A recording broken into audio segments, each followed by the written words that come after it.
The first time I saw $10,000 sitting in my bank account, I remember thinking, I made it. No more lying awake at 2 a.m. doing mental math. No more holding my breath when a bill dropped.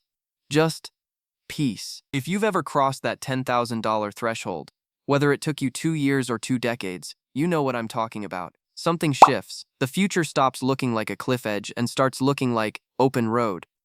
But what if I told you that feeling is a glitch? A very convincing, very expensive glitch in how your brain processes money?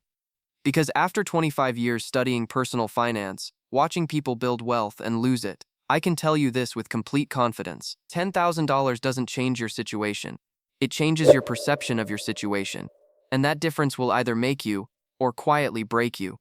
Stick with me because by the end of this video, you're going to see money in a completely different way. Let's start with the psychology because this is where it all begins. When you're operating with almost nothing in the bank, every single expense feels like a threat. Your brain is literally in survival mode, constantly scanning for danger, constantly reacting. That is exhausting. But the moment a financial buffer appears, even a relatively small one, your brain makes a shift. It drops out of survival mode and moves into something that feels like stability. The problem? That feeling is not matched by the math. Here's a simple example. Say your monthly expenses are $2,000. That's actually conservative for most people in 2024. At that rate, $10,000 gives you exactly 5 months of coverage. 5 months. That assumes no emergencies, no income disruptions, no surprises. And when does real life ever give you that guarantee? So what you actually have is 5 months of runway that your brain is interpreting as permanent security. That is the illusion. Now here's where it gets interesting and a little uncomfortable.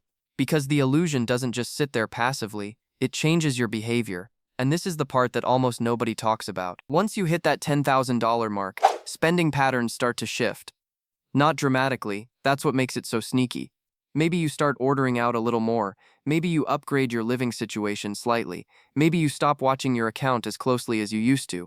Individually, none of these feel reckless. They feel deserved. And honestly, after months or years of financial stress, they probably are deserved. But here's what's actually happening underneath. Your baseline cost of living is rising, quietly, incrementally. And as your expenses creep up, the protective power of that $10,000 shrinks, without you ever feeling the shift. This is what I call the comfort trap. The money you save to protect yourself slowly becomes the money that changes your habits, which slowly erodes the protection, which leaves you right back where you were, just with a nicer lifestyle and less cushion than you think. I've seen this happen to highly educated people. People with great incomes, people who knew better.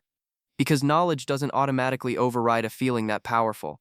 So if $10,000 isn't the milestone, what is? Here's the reframe I want you to carry with you after this video.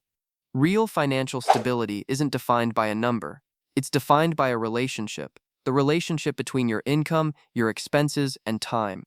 Think about it this way. Two people both have $10,000 in the bank. Person A has no income coming in. Person B earns $4,000 a month and spends $2,000. Same balance, completely different financial reality. Person A has a shrinking asset. Person B has a growing one. This is why I always say, stop chasing balances, start understanding flows. Because money is never static, it's always moving, it's always interacting with time. And when you introduce time into the equation, fixed numbers start to look very different. True financial independence, the kind where you actually stop worrying, isn't about covering 5 months.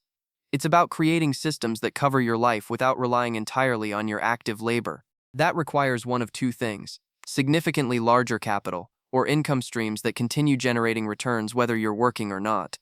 Compared to that standard, $10,000 isn't the finish line. It's the starting block. Now, I want to be clear about something, because I don't want this to feel discouraging. The feeling you get from $10,000 is not a lie. It's real, and it matters. That emotional shift from scarcity to something resembling breathing room is a genuinely important psychological milestone. The mistake is stopping there, treating the feeling like it's the destination when it's actually just the beginning of the real journey. What changes everything is when you stop viewing money as a number to reach and start viewing it as a system to design. Numbers create temporary comfort. Systems create durability. And without a system, any fixed amount you save will eventually be consumed by time, by inflation, by behavioral drift, by life. So if you're sitting on $10,000 right now, congratulations, genuinely. That took discipline. That took sacrifice. But now I want you to ask yourself a harder question. Is this money part of a system, or is it just a number I'm emotionally attached to? Because the people who actually reach financial freedom don't get there by hitting a balance and stopping. They get there by building structures, habits, income flows, investment systems that keep working even when life gets unpredictable. Financial freedom isn't a moment, it isn't a milestone. It's a relationship you build with your money over time that has to be maintained, not just briefly achieved. And the sooner that shift happens in your thinking, the sooner the real work and the real freedom begins. If this hit different, drop a comment below and tell me the number you always thought would make you feel free. I read every single one. And if you want the actual framework for building financial systems that last, not just savings targets, make sure you're subscribed because that's exactly what we're covering next. I'll see you there.